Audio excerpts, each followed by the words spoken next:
आज दास इस वचन को बिल्कुल प्रैक्टिकल साबित करने की कोशिश करेगा कि सतगुरु अंतर्यामी होते हैं। सतगुरु तीन काल के स्वामी होते हैं। सतगुरु अंतर्यामी होते हैं। सतगुरु तीन काल के स्वामी होते हैं।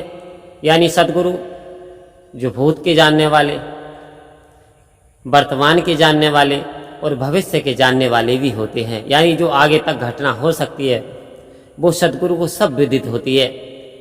लेकिन प्रकृति में कोई अशांति ना फैले, इसलिए सतगुरु शांत रहते हैं। लेकिन संत महात्मा सब जानते हैं। संत महात्माओं, एक बार की बात है, सतगुरु बाबा हरदेव सिंह जी महाराज टूर यात्रा पे जा रहे हैं और टूर यात्रा दुर्गम पहाड़ियों के स्थान पर से होता हुआ चला जा रहा है। होता हुआ चला जा रहा है संत महात्माओं। तो सतगुरु ने इच्छा जाहिर की कि कोई ढाबा देख करके चाय पीनी है, चाय पिएंगे और किसी ढाबे पे जा करके गाड़ी को रोक देना है। ड्राइवर से आदेश दे दिया गया। काफिला बढ़ रहा है, सतगुरु विराजमान है।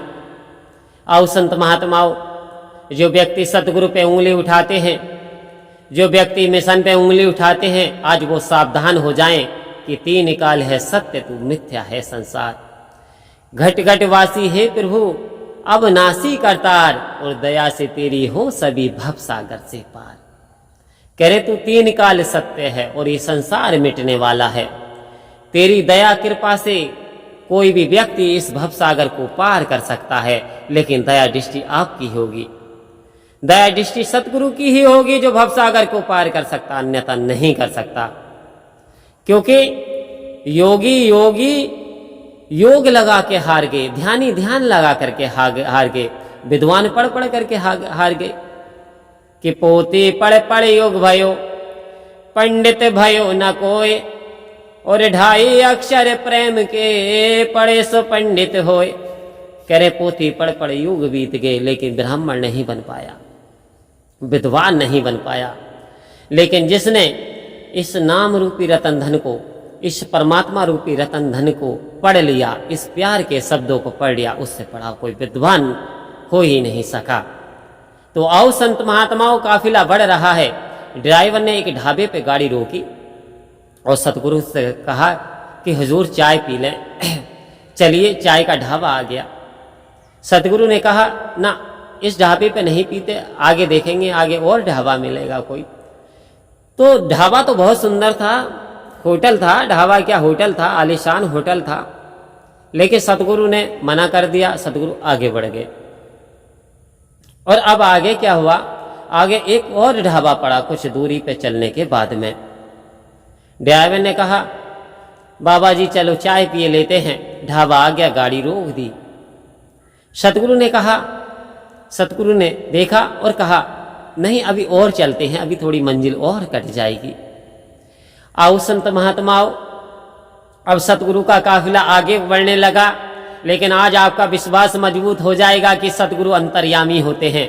सतगुरु तीन काल के स्वामी होते हैं, और जो आप मन से प्रार्थना करते हो, जो सिमरण करते हो, वो आपके सिमरण को सुनते हैं, आपकी भावना को सुनते हैं। लेकिन एक बात याद रखना, जो मन की मुरादें ना होती हो पूरी, अरे उसमें भी कोई राज होगा जरूरी। कह रहे यदि मन की कोई इच्छा पूरी नहीं हो रही तो समझ लें तुम्हारे लिए होगी सुखदाई कम। तुम्हारे लिए वो जो तुम्हारी इच्छा है वो दुख का कारण होगी, इसलिए पूरी नहीं हो पा रही। आज आप सुन लेना इस वचन को।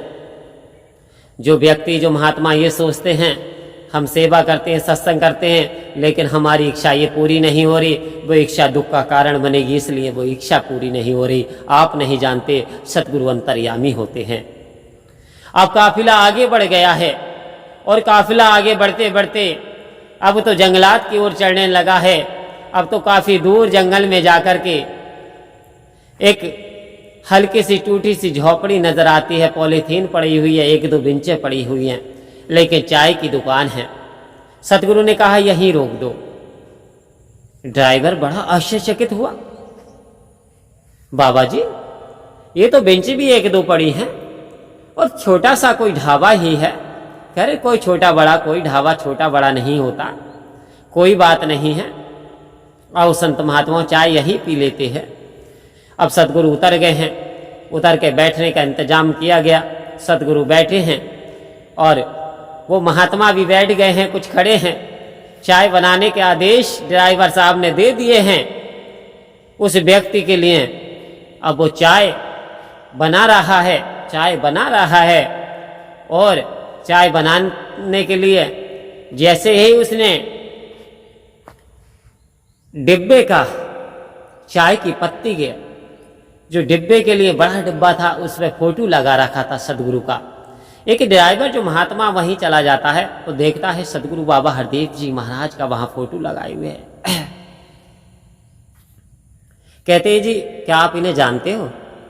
बोले जी हाँ जानता हूं, ये सतगुरु हैं, मैं इनसे बहुत स्नेह करता हूं, मैं अनुयायी हूं। तो कहते कभी मिले हैं? बोले मिलने तो मैं जाता समागम में, लेकिन मेरा धन किसी ने चुरा लिया, सो मेरे पास धन नहीं है, इसलिए मैं यही अरदास सतगुरु से करता हूं, यही प्रार्थना मैं सुमरण में करता हूं। हे सच्चे पातशाह, तीन काल है सत्य तू तो अंतर्यामी है, घट घट की सुनता है, तू मेरे यहाँ दर्शन दे दे। फिर वो मैं नहीं जा सकता तो तू ही आ जा। आओ संत महात्माओं, हाय रे सतगुरु की महिमा। इस ड्राइवर साहब ने माथे पे हाथ मारा। मैं कितने वर्ष तक अभी तक इतना पूर्ण विश्वास नहीं कर पाया कि यानी ये सुमरण करता था सतगुरु दर्शन दे दें, और सतगुरु ने उन ढाबों पे चाय नहीं पी, बड़े बड़े आलीशान पे। अरे मैं समझ गया सतगुरु तेरी महिमा। तो उन्होंने इशारा दिया, आज सतगुरु जिनके लिए चाय बना रही वो स्वयं आ गए। आज इस संत की आंखों में आंसू आ गए। आज चाय में खूब पत्ती डालने लगा, बढ़िया करके उबालने लगा, बहुत बेहतरीन तरीके से चाय इसने बना दी और कहा चाय अपने हाथों से पिलाऊंगा। आओ संत महात्मा, चाय दे करके चरणों में गिर गया, आंसू बहने लगे हैं। आज वो वाला हिसाब हो गया जो कृष्ण और सुदामा का हो गया क्योंकि कृष्ण भगवान सुदामा के चरण धो रहे हैं, आंसू आंखों से निकल रहे हैं।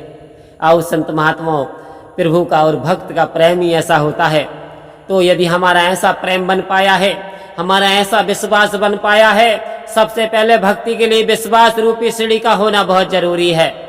यदि आपको विश्वास है कि परमात्मा निराकार है, परमात्मा साकार है, हमारी इच्छाओं को पूरी करता है, लेकिन हमारी गलत इच्छाओं को पूरी नहीं करेगा जो हमारी दुख के लिए कारण होगी। इसलिए हमें थोड़ी बहुत दुख तकलीफ उठाना पड़ता है, सो उठा लीजिए। करनी करे तो क्यों करे, क्यों करके पछताए, काटे बोई बबूल के तो आम कहाँ से खाए। संत महात्माओं अच्छा ही अच्छा काम करें, सतगुरु के वचनों को जीवन में सर माथे से लगाइए, वास्तव में जीवन का कल्याण हो जाएगा। परम प्यार से बोलिए धन्यकार।